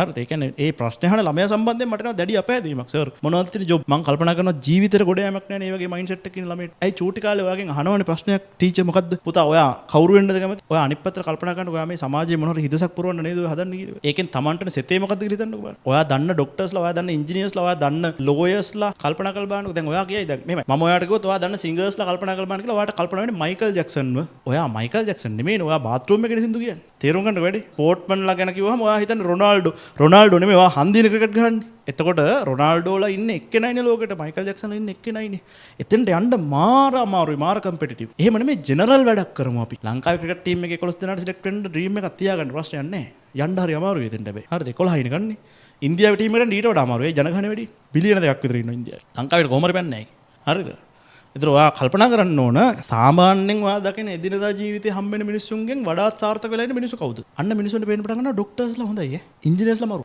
තැනක ඉන්නවා හොඳට කාලා බීලා වාහනයක් කරා ගියක් හදාගෙන ඒක තමයි කොමන් මිනිස්සුගේ ඩ්‍රීම් එක ඔයා එතෙන්ට යන්න try කරන්න ඒ ලෙවල් වලින් ප්‍රශ්නයක් නැහැ එතන ඉන්න එපා අර ඊළඟ පියවර තියන්න අවස්ථාව ආපු වහාම ඊළඟ පියවරට යන්න හරිද එතකොට ඔයාලට පුළුවන් දැන් බලන්න ඩඩ්ලි හරිද හාල් විකුණලා තමයි සෑහෙන තැනකට ඇවිල්ලා තියෙන්නේ. හරිද? කවුද හිතන්නේ? චූටි කාලේ ඩඩ්ලිගෙන් අහනකොට පහවසරදී මං හාල් ව්‍යාපාරිකයෙක් වෙනවා කියලා අර එහෙම කිව්වා කියලා හිතනවද නෑ මන් නෑ හිතන්නේ. ලොවෙත් නෑ. මම හිතන්නේ. පහවසරදී කියන්නේ ඩඩ්ලි මං ඉංජිනේරුවෙක් වෙනවා. අයියා හැමෝම කියන්නේ ඒක. ධම්මික පෙරේරෙන් පහවසරෙන් අහනකොට මොකක්ද වෙන්නේ කියලා ධම්මික පෙරේරෙන් කියන්නේ මං ඩොක්ටර් කෙනෙක් වෙනවා කියලා. මං හිතන්නේ ව්‍යාපාරිකයෙක් වෙනවා කියලා. හරිද? එතකොට ඒ මයින්ඩ්සෙට් එක කාලීනව නැති වෙලා තියෙන මිනිස්සුන්ගෙන් ඒ ලෙවල් කරලා සමාල්ලාවට කැම්පස් එකට ගියාට පස්සේ එහෙම නැත්නම් අපි ශේෂ්ත්‍රයට ආවට පස්සේ හරිද මේ මයින්ඩ්සෙට් එක නැති වෙලා තිනවා මේක හරින වැඩ නෙමෙයි කියලා මිනිස්සු තේරුම් ගන්න දෙනවා පස්සේ සමහරට දැන් නේ මොන රස්සාව කරන්න පටන් ගත්ත මිනිස්සු වෙන තේරුම් ගන්න මේක හරින වැඩ නෙමෙයි මේ ලක්ෂ 4-5ක් හම්බෙලා මාසෙට මේක කොහොමද කරන්නේ Tamanට කැමති දේවල් වලට යන්නේ කොහොමද එතකොට කියලා මිනිස්සු තේරුම් ගන්න අන්න ව්‍යාපාර බී වෙනවා මේ අන්න Taman අලුත් නිර්මාණ ලෝකෙට හොයාගන්නවා එන්ටර්ප්‍රනර්ස්ලා එනවා ඉතින් මේ දේවල් තව ලෝකේ වාට තව එක්ස්පෝස් වෙන දේවල් ගොඩක් තියෙනවා ඒ දේවල් ඔලුවට චුට්ට හරි දාගන්න බලන්න මං ඒ ලෙවල් කරලා කැම්පස් ගිහලා රස්සාවක් කරලා ජීවිතේ මැරලා යනවා කියලා හිතන්න එපා හරිද ඒ රස්සාව කරන ටික කාලෙට කොච්චර හරි ටික කාලෙට තමන් කැමති රස්සාවක් කරන්න තමන්ට අනිත් එක කැමති එකක්ම කරාට වැඩක් නෑනේ ඒ කැමති එකෙන් තමන්ට රස්සාවෙන් මොනවත් හම්බෙන්නේ නැත්නම් අනිත් පැත්තට දැන් ලංකාවේ සින්දු කියන්න ඔයාලට පුළුවන් ඔන්න. සින්දු කියනකොට සල්ලි ගෙවන්න මිනිස්සු එච්චර කැමති නෑ. ඊටාම සුළු පිරිසක් තමයි සින්දු කියලා සල්ලි හම්බ කරන මිනිස්සු ඉන්නේ. ඒකත් කාලයයි. කාලය ඉවරුනාට පස්සේ ඉවරයි. දිගින් දිගටම කල්පවතින මිනිස්සු ඉන්නේ බොහොම සුළු ප්‍රමාණයක්. ඒ ශේෂ්ත්‍රය සර්වයිව් වෙන්න අමාරුයි. ඔයා චිත්‍ර අඳින්න කැමතියි කියන්නකෝ. ළමයි ඇවිල්ලා කියනවා සර් ඔයා මං කැමති චිත්‍ර අඳින්න සර්. මං ආටිස්ට් කෙනෙක් වෙනවා. හොඳයි. ඔයා ආටිස්ට් කෙනෙක් වෙන්න ඔයාට ආදායම් මාර්ගයක් හදාගත්තට පස්සේ විනෝදාංශයක් විදියට. ඔයා චිත්‍ර අඳලා විකුණන්න ගියොත් ෆුල් අනාත වෙනවා. මිනිස්සුන්ට ඔයාගේ චිත්‍ර ගන්න සල්ලි නෑ. අපේ රටේ මිනිස්සු හැමෝම සල්ලි ප්‍රශ්නක ඉන්නේ. චිත්‍ර අඳලා විකුණන්න පුළුවන් දියුණු රටක ඔයා ඉපදුනා නම් අන්න ඇමරිකාවේ නම් ඔයා ඉන්නේ පාර චිත්‍රයක් අඳපුවා මිනිස්සු ඩොලර් 100ක් දීලා අරන් යනවා. දවසක් චිත්‍ර 5ක් ගහගත්තා නම් වැඩේ කොට. මේක ලංකාව. හරිද? ඒකින්ද පරිස්සමෙන් කල්පනාවෙන් අර චූටි කාලේ ඔයාට ඔළුවට දාලා ඇතින මිනිස්සු ඔයා ආස දේ කරන්න ඒකෙන් තමයි ඔයාට සාර්ථක වෙන්න පුළුවන්. හරි. ඔයා බලන්න ඕනේ ආස දේ ඔයාට මොනව කරන්න පුළුවන් කියලාද? කමර්ෂියලයිස් කරන්න පුළුවන්ද? ඔයා තමන් කැමති දේ ඔයාට විකුණන්න පුළුවන්ද කියලා බලන්න. දැන් මං කැමති දේ උගන්නන එක. මට විකුණන්න පුළුවන්. මං සාර්ථකයි. සාපේක්ෂව. තව පැති වලින් අසාර්ථකයි. බඩ ඇවිල්ලා වෙන්න පුළුවන්. ජිම් එකට යන එකේ මම දැක්කම ඉතින් අරුගේ බඩ බලපන් කිව්වා. මං උදියා බලලා හිතනවා ඉඳගෙන හිඟන්න කියලා හිතනවා. විවිධ ශේෂ්ත්‍ර වල මිනිස්සු සාර්ථක වෙලා ඉන්නේ. හරි. එතකොට ඔයාට සාපේක්ෂව සාර්ථකත්වය අර්ථකථනය කරගන්න ඕනේ යම් ආකාරයකට. ඒ අර්ථකථනය තුළ තමන් ජීවත් වෙන්න පුළුවන් වටපිටාව හදාගන්න ඕන. කල්පනාවෙන් යන්න ඕන ගමන. හරි. මේ තියෙන එක එක ඩිග්‍රීස් වල කෝස් කන්ටෙන්ට් එකට අදාළව තියෙන දේවල් වැඩිපුර බර කොයි පැත්තටද කියන එක. හරිද? ඔයා මේක මම මේ ඩොකියුමන්ට් එක අපේ ගෲප් එකට දාන්නම්. ඔයාට ඒක බලන්න. හරිද? තියරි ඩෙප්ත් එක කොච්චර දුරට තියරි තියෙනවද? හරිද? කම්පියුටර් සයන්ස් වල ඉතා ඉහළයි තියරි. ඩේටා සයන්ස් වල ඉතා ඉහළයි. තියරි අඩු සාපේක්ෂව මේ IT වල, ඉන්ෆර්මේෂන් සිස්ටම්ස් වල, නෙට්වර්කින් වල වගේ බොහොම සරල තියරි තියෙනවා. ගොඩාක් ಜಾති ඉගෙන ගන්න නෑ. හරිද? තියරි ඩෙප්ත් එක සංකල්ප ගැඹුරු නෑ. මහා සරල සංකල්ප තියෙනවා. ක්‍රිප්ටෝග්‍රැෆි කියන එක ඉතා සරල සංකල්පයක්. හරිද? ටිකක් කල්පනා කරනකොට මේකනේ තියෙන්නේ කියලා තියෙනවා. කම්පියුටර් සයන්ස් වලට ගිහපුවාම කම්පියුටර් එකේ ආකිටෙක්චර් එක හැදලා තියෙන එක ඇතුළට යනකොට පිස්සු හැදෙනවා. හරිද? කම්පියුටර් සයන්ස් වලට ගිහපුවාම අපි ක්වොන්ටම් කම්පියුටින් ගැන කතා කරද්දී චේන් පයින්නවා. හරිද? හිතා ගන්න බෑ එහෙම වෙන්නේ කොහොමද කියලා හිතනවා. එතනින් එහාට තේරෙන්නේ. හරි? අන්න ඒ වගේ ඒවා තියෙනවා. කෝඩින් ඉන්ටෙන්සිටි කියන්නේ අපි කේත ලියන්න කියන්නේ කෝඩ් කරන ලැන්ග්වේජස් අනම්මනම් එක්ක ගණතුණු කරන්න තියෙන ප්‍රමාණය. එක එක ඩිග්‍රීස් වල ගණන් හදන්න තියෙන ප්‍රමාණය. එක එක ඩිග්‍රීස් වල හાર્ඩ්වෙයාර් සම්බන්ධයෙන් තියෙන එක්ස්පෝෂර් එක. හાર્ඩ්වෙයාර් ඩිවයිසස් එක වැඩිපුර වැඩ කරන්න වෙන්නේ මං කිව්වේ කම්පියුටර් ඉන්ජිනියරින් වල, නෙට්වර්කින් වල වැඩිපුර හાર્ඩ්වෙයාර් එක ගණතුණු කරන්න වෙනවා මං කිව්වේ ඉස්සෙල්ලා. අනිත් ඒවාගේ සාපේක්ෂව හાર્ඩ්වෙයාර් එක්ක ගැටෙන්න තියෙන ප්‍රමාණය අඩුයි අපිට. ඔයා වැඩිපුර කැමති අර නිකන් වයර් හයි කරන්න මේවා කරන්න අන්න මරු මෙන්න දෙකක්. සමහරු ඉන්නවනේ දැන් මගේ යාළුවෙක් ඉන්න උදාන් අරුණලු දිසානායක. හරිද? පොර තමයි මුළු ලංකාවෙම ටීවී හදන්නේ. ඔයා දැකලා තිපොර. මත ඒකට ඉස්කෝලේ ගියේ. ඕනේ වැඩක් ගොඩ දානවා. TikTok එකේ යන්න ලස්සන්ට මේක එක මේවා පෙන්නලා ඒවා එක්ක ගණතුණු කරනවා කොහොමද ඒකේ අඩුපාඩු මොකද්ද වැරද්ද මොකද්ද ඒක හැදුවේ කොහොමද කියලා පෙන්නනවා. හරි පොඩි ෂවුට් අවුට් එකකුත් තමයි මේක අර්ථ රයිට්. තමන්ගේ ශේෂ්ත්‍රයේ වැජබෙන මිනිස්සුන්ගෙන් කම්ප්ලිමන්ට්ස් හැමතිස්සෙම හොඳ අහගන්න මිනිස්සු. ඒ තමන් කැමති පැත්තට ගියපු හින්දා. උදාහරණ අරනවල කල්පනා කරා නම් මම ડોක්ටර් කෙනෙක් වෙනවා කියලා වෙලා මෙලහට අනාතයි. සර්ච් කරලා බලන්න මම මේ කවුරු කරනද කියන කියලා දැකලා තියෙන සමහරවල්ලාට මීට කලින්. සිකියුරිටි ෆෝකස් එක. මේක මේ තේරුම නැති ෆැක්ට් එකක්. මේක අර සයිබර් සිකියුරිටි වලට මේක අර ඒකට එක දාන්න ඕන හින්දා සාපේක්ෂව සංසන්දනය කරන ෆැක්ට් එකක්. වැදගත් නෑ ඇත්තට. හරි. බිස්නස් එක්ස්පෝෂර් එක වැඩි බිස්නස් ඉන්ෆර්මේෂන් සිස්ටම් වල. ව්‍යාපාර පැත්තට බරයි මං කිව්වේ කොමර්ස් එක්ක ඔන්න මෙන්න ගනුදෙනුවක් තියෙන්නේ කියලා. එතකොට ග්ලෝබල් මොබිලිටි කියන්නේ ඉතින් එහා මෙහා මේකේ සම්බන්ධයෙන් මේ අපිට යන්න පුළුවන්කම වගේ එකක් නිකන් නේ. ඔයාට මේවත් එක්ක ලෝකෙ කොච්චර දුරට මූව් වෙන්න පුළුවන්ද කියන එක. ඉන්කම් සීලින් එක කියන්නේ මේකෙන් ඔයා හම්බ කරන්න පුළුවන් සීමාව කොතනද තියෙන්නේ කියන කාරණා. හරිද? ඒ සීමාව ඉතා ඉහළයි මේ වගේ. කම්පියුටර් සයන්ස් වල සොෆ්ට්වෙයාර් ඉන්ජිනියරින් වල නම් දැන් සීමාව ඉහළ වුණාට සොෆ්ට්වෙයාර් ඉන්ජිනියරින් වලට දැන් මිනිස්සුන්ව ගන්නවා ටිකක් අඩුයි. හයර් කරනවා අඩුයි කම්පැනිස් වලින්. හරිද? ඉස්සර 10 දෙනෙක් එකතු වෙලා කරපු වැඩේ දැන් එක්කෙනෙක්ටයි AI එකට එකතු වෙලා කරන්න පුළුවන් තත්යකට ඇවිල්ලා තියෙනවා. ඒ ශේෂ්ත්‍රයට මිනිස්සු අලුතෙන් ගන්නවා අඩුයි. මේ ඉන්න අයට පොඩ්ඩක් ෂේප් එකේ ඔයාලා එහෙනම් ගෙදරටලා ඉන්න කියලා කියන අවස්ථාවල් තියෙනවා දැන් ටිකක්. එහෙම කාලයක් අපි මේ පහු කරා යන්නේ. හරිද? මේ වගේ කාලයක මෙහෙම වීඩියෝ එකක් දාන එකත් ඇත්තටම එක්තරා ආකාරයක මොකද්ද? ටිකක් විතර පොඩි අවදානම් සහගත වැඩක්. මේකේ මොන කෑලි කපලා දාලා වෙලා මොනවට බැනුම් අහන්න වෙයිද දන්නේ. කමක් නැහැ. ඉතින් මම ඒ ලෙවල් ළමයින්ට මේක කරන්නේ. හරිද? අනිත් එක දැන් මෙහෙමනේ. ඒ ලෙවල් IT කරන හැම එකම අනිවාර්යෙන් IT ෆීල්ඩ් එකට යන්න ඕන කියලා එක්කුත් නෑනේ ළමයි. දැන් ඔයා ඒ ලෙවල් බිස්නස් ස්ටඩීස් කරන්න ව්‍යාපාරිකයෙක් වෙන්න බලාගෙන නෙමෙයි වෙන්න පුළුවන්. ඔයා ඒ ලෙවල් වලට බෞද්ධ ශිෂ්ටාචාරය කරන්න මහාන වෙන්න බලාගෙන නෙමෙයිනේ. තේරෙනවද කතාව? හරිද? ඔයා ඒ ලෙවල් වලට IT කරන්න කැම්පස් එකට පයින්න බලාපොරොත්තු වෙන්න පුළුවන්. කැම්පස් එකේ ඔයා ඉගෙන ගන්න සමහරවිට සම්පූර්ණයෙන් හාත්පසින් ඒකට අදාළ නැති මොකක් හරි වෙන එකක් වෙන්න පුළුවන්. ඔයා ටෙක්ස්ටයිල් වෙන්න පුළුවන් ඉගෙන ගන්න. එහෙමත් පුළුවන්. කැම්පස් එකට පයින්න ලේසි ටිකට් එකක් තමයි IT කරන එක. ඇයි? ඉසට් ස්කෝර් එක වැඩි. සබ්ජෙක්ට් එක සරලයි. හරිද? ඔයා ආසයි IT වලට. ඒකට ඔයාගේ තියෙන සහජ ආසාව කියන එක මොනව වෙනවද? ඔයාට පාවිච්චි ගන්න පුළුවන් වෙනවා පොසිටිව් ෆැක්ට් එකක් විදිහට A level pass වෙලා ලේසියෙන් කැම්පස් එකට පයින්න පැන්නට පස්සේ IT ශාස්ත්‍රයෙන් ඔයා අයින් වෙලා වෙන මොන හරි ශාස්ත්‍රයක ඩිග්‍රී එකක් කරගෙන යනවා. ප්‍රශ්නයක් නැහැ. ඔතන අර බයෝ කරන ළමයි අනිවාර්යෙන් මෙඩිසින් යන්න බලන්න කරන්නේ. බහුතරයක් කට්ටිය. මැත්ස් කරන ළමයි බහුතරයක් ඉන්ජිනියරින් යන්න බලන්න කරන්නේ. ඔය උතන ඉන්ජිනියරින් වලත් පොඩි සීන් එකක් තියෙනවා හරිද? අනිත් රටවල් වල ඉන්ජිනියරින් කියන ඩිග්‍රී එක තියෙන්නේ ෆිසිකල් සයන්ස් එහෙම නැත්නම් අර මේ විද්‍යාව විද්‍යාඥ මට කියන්නකො ඉංජිනේරද වැඩ විද්‍යාඥයද? විද්‍යාඥයන් ළමයි. සයන්ටිස්ට් නේ වැඩ. ඉංජිනේර කරන්න සයන්ටිස්ට් විදිහින් හොයාගන්න තියරක ඇප්ලයි කරන එකනේ. එතකොට ඇයි ඉංජිනේරින් වල ඩිමාන්ඩ් එකක් ඇද්ද තියෙන්නේ සයන්ටිස්ට් වඩා ලංකාවේ? සයන්ටිස්ට් ලයින් කරන්න වැඩක් නැහැ ලංකාවේ ඒකයි. ඊටාම සුළු මගේ යාළුවෙක් ඉන්න සයන්ටිස්ට් කෙනෙක්. පෙරදින කැම්පස්සේ මට ළඟදී හම්බුණා. බැරිස්ටර්ගේ තේ එකක් බිබී තේ එකක් කියන කෝපි එකක් බිබී. හරිද? මේ හම්බෙලා කතා කරා මචං මේ අහන එක උඹේ පන්තිරේ එන්නේ මේ මං මෙහෙම කියලා තිනවා කැම්පස් එකේ කොල්ලොන්ට මේ බලපහම බෝ දන්නවා හැමෝම කියලා. මට සතුටුයි උඩ සතුටුයි. අපි ඉතින් බදාගෙන කතා කරලා ආවා. ඊටාම රීසන්ට්ලි මේ සති දෙකක් ඇති දැන් ඔන්න. වැඩි ඩිමාන්ඩ් නැති ශේෂ්ත්‍ර ලංකාවේ. ඒවට තමයි ඩිමාන්ඩ් හැදෙන්න ඕන. ලංකාවේ ඉංජිනේර් ඩිමාන්ඩ් ඇයි? පඩි හම්බෙනවා. සයන්ටිස්ට්ත් පඩි හම්බෙනවා. හරිද? එහා ගෙදර අංකල් සයන්ටිස්ට් කෙනෙක් නෙමෙයිනේ හැමෝගෙම හැබැයි. ඒකනේ වැඩි. හරි. එතකොට අපිට ඩ්‍රීම් එකක් නැහැ සයන්ටිස්ට් කෙනෙක් වෙන්න. අපිට ඩ්‍රීම් එකක් තියෙන ડોක්ටර් කෙනෙක් වෙන්න, ඉංජිනේර් කෙනෙක් වෙන්න නේද? එහෙම. අපි දකින්න අපි ළමයි අපි මේ ලෝකේ අපිට පේන දේවල් සම්බන්ධයෙන් හීන ඇති කරගන්නේ. නොපෙනෙන දේවල් හීන වෙන්නේ නැහැ ළමයි. දැකලා නැති දෙයක් තියෙනවා. ඔයාට හිතනද පිටසක්වල ජීවියෙක් වෙන්න ඕනේ කවදාවත්? නෑ නේද? රයිට්. ඒ නොපෙනෙන දේවල් හීන කරගත්ත මිනිස්සු තමයි ලෝකේ අර ඒ ශේෂ්ත්‍රයෙන් උඩටම ගිහිල්ලා තියෙන්නේ. ඉඩෝන් මස්ට් ඕන වෙලා දිනවා අඟහරු වලට යන්න. යයි ඉතින් දවසකනේ. ඔයා චූටි කාලේ ඔයාට හිතුණාද නිකමට අඟහරු වලට යන්න ඕනේ. හිතෙන්නේ නැති. ඒ කියන්නේ අර කිසිම දෙයක් තේරෙන්නේ නැති අඟහරු වලට යනවා කියන්නේ කොච්චර බරපතල කාර්යයක්ද කියලා තේරෙන්නේ නැති කාලේ හිතෙන්නේ මං යනවා හඳට කියලා හිතෙන්නේ නැති. ඒ වැඩේ හරි මෙච්චර බරපතල වැඩක් කියලා තේරුම් ගත්තාට පස්සේ ඔයා ඒක අතහැරලා දානවා. ඒක එහෙම තේරුම් අරගෙනත් තවදුරටත් ඒ හීනේ ඉන්න මිනිස්සු ඉන්නවා. හරිද? එතෙන්ට ගියපුවාම ඌ තමයි පළවෙනිට කරපු එකයි වැඩි. නීල් ආම්ස්ට්‍රෝන් කියන්නේ මොකක්ද හඳට ගියපු පළවෙනිය? හඳට ගියපු පළවෙනිය තමයි. එයා යම්කිසි ලොකු ව්‍යාපෘතියක ඒක ඉම්ප්ලිමන්ට් කරපු පුද්ගලයෙක්. ඕක මේ ඉලෝන් මස්ක් හඳට ගියොත් ඔහොම නෙමෙයි වෙන්නේ. එතකොට ඒ ව්‍යාපෘතිය ඉම්ප්ලිමන්ට් කරපු එක තමයි ඉලෝන් මස්ක්. ඌ තමයි හඳට ගිහිල්ලා තියෙන්නේ. හරිනේ? තේරෙනවනේ? ඩ්‍රීම් එක වෙන කාගේවත් නීල් ආම්ස්ට්‍රෝන්ගේ වන්දන්න තරම. එයා ඒක ඉම්ප්ලිමන්ට් කරපු පුද්ගලයා. සේවකෙක් වගේ. මට නම් එහෙම ලොකු මෙව්ව එකක් ඉලෝන් මස්ක් තරම් නීල් ආම්ස්ට්‍රෝන් ගැන දැනෙන්නේ නැහැ. මගේ පෞද්ගලික චින්තනය මම දන්නේ නැහැ කොහොම මොනවද කියලා. මේක අස්සේ මේවා කියන්නේ නැහැ කියලා කල්පනා කරයි. ඩ්‍රීම් හදාගන්න ඉතින් Tamanට නේද? ඩ්‍රීම්ස් හදාගන්න. හරි. මම මුලින් ආපු ස්ලයිඩ් එකට ආයෙනවා. AI automation risk factor එක මේ තියෙන්නේ. information technology වගේ ඩිග්‍රී එක automation factor එක ඉතා ඉහළයි. ඒක නිසා ඒ වගේ දේවල් වලට යන්න නැතුව ඉන්න තරමට හොඳයි. ඔයා මොන හරි එකට යනවා. මොන හරි ශේෂ්ත්‍රයකට යනවා නම් අද අහලා බලන්න AI වලින්ම තමයි ඒකත් අහන්න වෙන්නේ. අවුරුදු 25කින් මේ ශේෂ්ත්‍රයට මොනවා වෙයි? තව අවුරුදු 50කින් මේ ශේෂ්ත්‍ර මං හිතනවා තව අවුරුදු 50ක් ජීවත් වෙයි. අවුරුදු 50ක් ඇද්දි පාරට වැටලා ඉන්න බෑනවා ෆුල් අනාථ වෙලා දැන් තෝරගත්ත එක අනු. ඔයා අහලා බලන්න මේ එක එක ශේෂ්ත්‍රය IT විතරක් නෙමෙයි. ඔයා යන්න හිතන්නේ වෙන මොන හරි ශේෂ්ත්‍රයකට ඩිග්‍රී එකකට නම් ඔයා අහලා බලන්න මේ ශේෂ්ත්‍රය ඔටෝමේට් වෙන්න තියෙන possibility කොයි වගේද කියලා. එතකොට රිස්ක් එක කොයි වගේද කියලා දැන් සමහරු තර්ක කරනවා. ඩොක්ටර්ස්ලා කවදාවත් ඔටෝමේට් අදහසක් නැති කම මිනිසුන්ට. සර්ජරි එහෙම ජීවිතේට ඔටෝමේට් වෙන්නේ නැති කියලා මිනිස්සු තර්ක කරනවා. ළමයි මිනිස්සුන්ගේ මූවමන්ට්ස් කියන ඒවා හරීම අකාර්යක්ෂමයි. කියන්නේ ඒවා හරිම විශ්වාසදායීනේ. හිතන්නකෝ මිනිසුන්ගේ අත් හෙල වෙනවා, වෙවුලනවා මිනිස්සු. ඔයා දැකලා තියෙන රොබෝ කෙනෙක් වෙවුලනවා. කවදාවත්. අපි නැනෝ ටෙක්නොලොජි වලින් මොන හරි සර්කිට් ප්‍රින්ට් කරනකොට ඒවා කරන්නේ මේ මැෂින්ස් වලින්, මැෂිනරි වලින්. අපිට කට් එකක් හරියට කපා ගන්න බැරුණාම අපි ඒක කපන්නේ මැෂිනරි වලින්. මැෂිනරි කියන එක පැහැදිලිව ප්‍රිසිෂන් එක අතින්, නිර්වද්‍යතාවය අතින් මිනිසුන්ට හෙලින් ඉන්නේ. මැෂිනරි පාවිච්චි කරලා වෛද්‍යවරුන්ගේ වැඩ පහසු කරන්න පුළුවන්. දැනටත් තියෙනවා සර්ජරි කරන මැෂින්ස්. YouTube එකේ වීඩියෝ එකක් තියෙනවා මීට අවුරුදු 10කට විතර කලින්. ග්‍රේප්ස් තියෙන්නේ. මොනවද?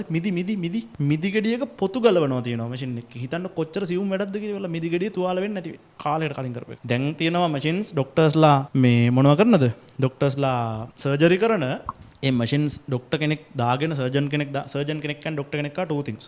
හරිද? සර්ජන් කෙනෙක් කියන්නේ සර්ජරි වලට ස්පෙෂලායිස් වෙච්ච කෙනෙක්. ડોක්ටර් කෙනෙක් කියන්නේ බෙහෙත් දීලා ඩයග්නෝස් කරලා එහෙම යවන කෙනෙක්. හරිද? ඒ දෙකක් ඈ. අර ඩෙන්ටිස්ට්ලා ඇඩ් එකේ දාගෙන ඉන්නේ ස්ටෙතස්කෝප් එක. ඩෙන්ටිස්ට් කෙනෙක් කියන්නේ ස්ටෙතස්කෝප් එක ඕන මනුස්සයෙක් නෙමෙයි දතට තියලා බලන්න බෑනේ. හරිද? ඒ දාලා තියෙන්නේ අපිව නිකන් අර ડોක්ටර් කියපුවාම අපිට මැවිලා පේන නලාවත් එක්ක ඒකට තමයි ඒ සයිකොලොජිකල් සිද්ධියක්. බලන්නකො සිග්නල් ඇඩ් වල එහෙම ඉන්නවා ડોක්ටර්ස්ලා මේක දාගෙන. හරි. සිග්නල් ඇඩ් එකකින් ඩෙන්ටිස්ට් කෙනෙක්නේ. කොහොම හරි මැෂින්ස් තියෙනවා. ડોක්ටර් දාගෙන ඒ අදාළ මැෂින් එකට අද්දාගෙන එයා සර්ජරි එක කරනවා. රොබෝ ආම්ස් වලින් තමයි සර්ජරි එක ඇත්තටම සිද්ධ වෙන්නේ එහා පැත්තට. ඩොක්ටර්ට කිඹුහුමක් ගියොත් එහෙම මැෂින් එකෙන් අඳුර ගන්නවා මේක ජර්ක් එකක්. ඒ මනුස්සයව කපලා හරියන්නේ නැහැ කියලා ඒ විදිහට ඒක මැෂින් එකෙන් නොසලකා හරිනවා. ඇත්තටම සර්ජරි එක කරගෙන ඉද්දි ඩොක්ටර්ට කිඹුහුමක් ගියොත් එහෙම සමහරවිට ඩොක්ටර් අතින් ලෙඩට මොන හරි හානියක් වෙන්න පුළුවන් ඈ. හරිද? ඉතාලම විරලයි එහෙම වෙනවා. හරිද? සර්ජන්ලා කියන්නේ වෙනම જાතියක් නේ. 아무තු ජීවීන් જાතියක් වගේ. ඒක එන රෙස්පෙක්ටබල් වෘත්තියක්. හැබැයි කවදා හරි දවසක ඒක පවා ඔටෝමේට් වෙන්න ලොකු රිස්ක් එකක් තියෙනවා. IT කරලා තියෙන උන් හරියට වැඩේ දන්නවා. ඉන්ටෙලිජන්ස් වල තියෙනවා ಜಾති කීපයක්. අපිට 13 වෙනි පාඩමේ උගන්වන්න තියෙනවා ඕක. Artificial general intelligence, artificial narrow intelligence and artificial super intelligence කියන. ආටිෆිෂල් නැරෝ ඉන්ටෙලිජන්ස් කියන්නේ මොන හරි එක ශේෂ්ත්‍රයක් සම්බන්ධයෙන් විතරක් විශේෂඥ වෙච්ච ආටිෆිෂල් ඉන්ටෙලිජන්ස් එකක්. උදාහරණයක් විදිහට කෑම උයනේව ගැන අහුවොත් ඕන එකක් කියනවා. හැබැයි එයාට කිව්වොත් යන්කෝ අපි වාහනේ හන්දියට ගිහින් එන්න කියලා එයාට බෑ. හරි. ජෙනරල් ඉන්ටෙලිජන්ස් කියන්නේ මිනිස්සු කරන ඕනේ වැඩක් කරන්න පුළුවන් AI එකට. ඒක තාම සංකල්පයක්. අර නැරෝ ඉන්ටෙලිජන්ස් ගොඩාක් එකතු වෙලා ඉවරලා ඒජන්ට්ස්ලා විදිහට එක එක්කෙනා චූටි වැඩ කරලා දෙමින් කට්ටිය කොලැබරේට් වෙලා මිනිස්සෙක් කරන වැඩ කරන ආටිෆිෂල් ඉන්ටෙලිජන්ස් එකක් තියෙන්න පුළුවන්. ඩ්‍රයිව් කරන්න එක්කෙනෙක් ඉන්නවා.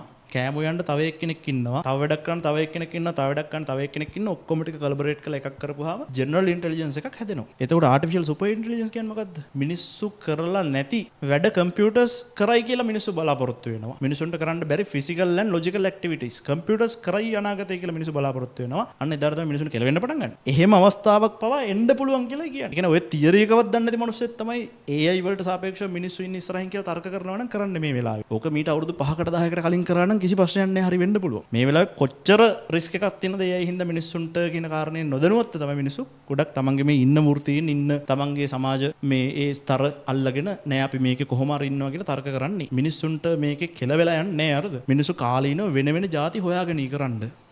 දැන් හිතන්නකෝ සමහරවිට ඉඳලා තියෙනවා මේ හැම බිල්ඩින් එකම සිකියුරිටිලා. අපි දැන් CCTV කැමරා ටිකක් දාලා තියෙනවා. හරිද? සිකියුරිටි කෙනෙක් හිටියට වඩා ඇත්තටම අපිට ලස්සනට මේ මොන හරි එකක් මොනිටර් කරන්න පුළුවන් එකේ. හරිද? ඩ්‍රයිවර්ගේ රස්සාව බලනකොට චුට්ටි ඔටෝමේට් වෙගෙන යන හැටි. දැන් චීන තියෙනවා Shenzhen කියලා කියන්නේ එකට. එහෙ තියෙනවා ඩ්‍රයිවර්ලස් ටැක්සිස්.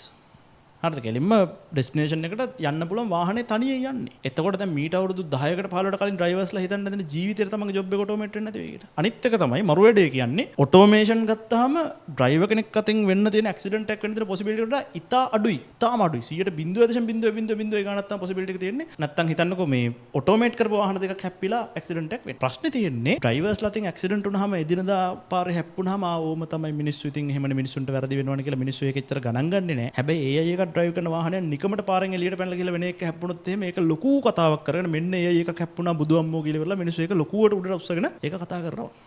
හරිද? හරිද? ඒ අරුණාම අර ප්‍රිසිෂන් එහෙම නැත්නම් ස්පීඩ් එක අතින් ගත්තාම හිතන්නකෝ දැන් මිනිස්සු කරන ටාස්ක් එක තප්පරෙන් බිලියනයෙන් පංගු ගානකදී කම්පියුටර් එකකට කරලා දෙන්න පුළුවන්. මිනිස්සු තප්පර ගානක් සමහර පැය ගානක් කරන ටාස්ක් එක. කවදාවත් ස්පීඩ් එක අතින් මිනිස්සුන්ට කම්පියුටර් එකක හැරෙන්නවත්. ඔයා හිතන්නකෝ චෙස් අදිනවා කියලා අපි. ඔයා එක මූව් එකක් කොච්චර කල්පනා කරලා ඇද්දත් යම් කිසි කාලයක් තුළ කම්පියුටර් එකට ඒ වෙලාවේ තියෙන මූව්ස් ඔක්කොම ටික කල්පනා කරලා ඒකෙන් පස්සේ ඊළඟට වෙන්න තියෙන මූව්ස් ඔක්කොම ටික කල්පනා කරලා ඒකෙන් පස්සේ ඊළඟට වෙන්න තියෙන මූව්ස් ඔක්කොම ටිකත් කල්පනා කරලා ට්‍රී එකේ ඉස්සරහට කියලා බිලියන ගානක් මූව්ස් කල්පනා කරලා තප්පරෙන් ඔයාට හිතන්නවත් බැරි මූව් එකක් අදින්න පුළුවන්. සරලව කිව්වොත් මේ වෙලාවේ ඉන්න කම්පියුටර්ස් එක්ක කිසිම චෙස් චැම්පියන් කෙනෙක්ට හાર્ඩ් ඒ කියන්නේ උපරිම හાર્ඩ්නස් එකෙන් කතා කරලා දිනන්න බෑ. ඉන්ටෙලිජන්ස් එක වඩා එතන තියෙන්නේ පොසිබිලිටිස් ඔක්කොම ටික try කරලා බලලා ඉවරලා ඒක අතරින් වෙන්න පුළුවන් හොඳම දේ ක්‍රියාත්මක කරලා ඉවරලා දිනනවා වගේ එකක් probability එකක් එතන තියෙන්නේ. ওই දේවල් හරියට තේරුම් ගන්න තියෙන මිනිස්සු මේවත් එක්ක තර්ක කරන්න එන්නේ නැහැ. කන්වර්සේෂන් එක පටන් ගන්නවත් කැමති නැහැ. නෑ මෙහෙමයි කියලා ඉවරලා එන්නේ නැහැ. ඒක දන්නේ නැති මිනිස්සුම තර්ක කරන්නේ. වගේම තමයි මම දකිනවා මෙහෙම දෙයක් කරද? ඔය හැම ශේෂ්ත්‍රෙම ඔටෝමේට් කරන IT දන්න මිනිස්සු ඉන්න එපේ. අපි තමයි ගිහිල්ලා අනිත් මිනිසුන්ගේ ශේෂ්ත්‍ර වලට කෙලවන්නේ ඉස්සරහට. ඔයාගේ ශේෂ්ත්‍රය ඔටෝමේට් කරලා දෙන්නම් අපි කියලා යන්නේ අපි. ඒ ඔක්කොටම කෙලවුණාට පස්සේ අන්තිමේට කවුරුත් නැහැ නේ අපිටත් කෙලවෙනවා ඊට. ඒක නිසා මම හිතනවා අන්තිමේට සර්වයිව් වෙන උන් IT දන්නේ උන් වෙයි. ඔයා හිතන්නකෝ මේ ලෝකෙට වෛරස් එකක් ආවොත් වෛරස් එකෙන් බේරෙන්න දන්නේ උන් නේද බේරෙන්නේ ඒකේ. වෛරස් ගැන දන්නේ උන් නේද බේරෙන්නේ. හිතන්නකෝ මේ ලෝකෙට නිකන් නේ අපි හිතමුකෝ නිකන් ඇටැක් නිකන් සත්තු වගේක් આવුත් ගහගන්න දැන් කවුද බේරෙන්නේ? දැන් ජිම් එකට ගියපෙන්නේ නේද බේරෙන්නේ මං කියන්නේ. ගහගන්න පොඩ්ඩක් හරි පුළුවන් උන්ට. හරිද? ඒ වගේ තමයි හරිද AI ආපුවාම බොහෝ දුරට අවසාන වශයෙන් සර්වයිවල් එකේ ඉන්නේ IT දන්න මිනිස්සු IT නොදන්න මිනිස්සු. හරිද? අපි හිතනවා AI ආවා IT ඉවරයි. දැන් අපි ඒ හින්දා කුඹුරු කොටන්න ඕන කියලා. ඒක වැරදි. හරිද? ඒක සම්පූර්ණයෙන් වැරදි. AI ආව හින්දා තමයි අපි IT ඉගෙන ගන්න ඕන. ඕනේ මිනිස්සෙක්ට IT ඉගෙන ජෙනරල් නොලෙජ් එකක් තියෙන්න ඕන. නැත්තම් තමන් හෙනම හද්ද ගොබ්බ මිනිස්සෙක් බවට පත් වෙන අනාගත සමාජයට සාපේක්ෂව. අර ෆෝන් එක දුන්නාම අල්ලන්න ඔබන්න තේරෙන්නේ නැති කට්ටිය ඉන්නේ. අන්න එහෙම මිනිස්සෙක් වෙනවා ඔයා. අනාගතේ මේක ගැන කිසිම අදහසක් තිබ්බේ නැත්තම් ඔයාට. මගේ point of view එක මම ඔය කිව්වේ. මේ තව ප්‍රශ්න තියෙනවා. අපි මේ ප්‍රශ්න කතා කරපු ඉදිරියේදී.